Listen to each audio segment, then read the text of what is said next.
做雙合一樣貴人輔助。如果係秋天出世咧，就更加好。當然排第一係冬天啦。咁咩叫冬天啊？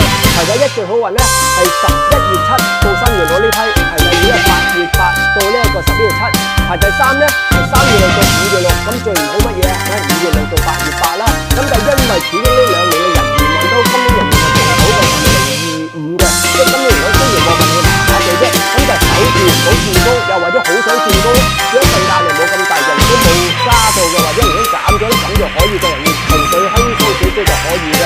咁至於個財運方面咧，又唔係話太差嘅財運方面咧，其實就排第4嘅，所以都叫做中上嘅生肖，因為始終太歲雙合咧，除咗呢個桃花生肖之外，呢個差唔多到你㗎啦。咁喺桃花方面當然又排第5都係唔錯啦，因為合代表人緣好啦嘛。如果你拍開拖嘅，咁繼續可以維持落去，結咗婚咧感情今年係唔錯嘅。咁但係如果未有感情啦，今年唔係桃花年，有機會嘅情況就唔係好大啦。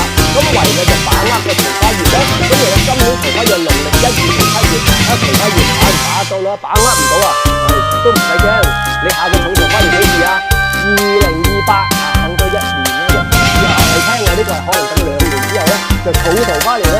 咁仲要喎，你今年執咗個太陽男貴人之助，所以頭先講如果打工嘅咧，上司係男人，拍嘅係男人，如果都係對你有幫助嘅喎。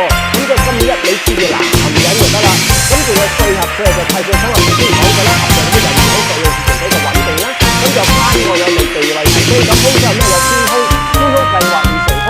咁我講過好多次啦，做人唔使有計劃，最叻就係見一步行一步，能夠解決眼前問題先有用嘅。咁但係有個晦氣就棘手少少啦。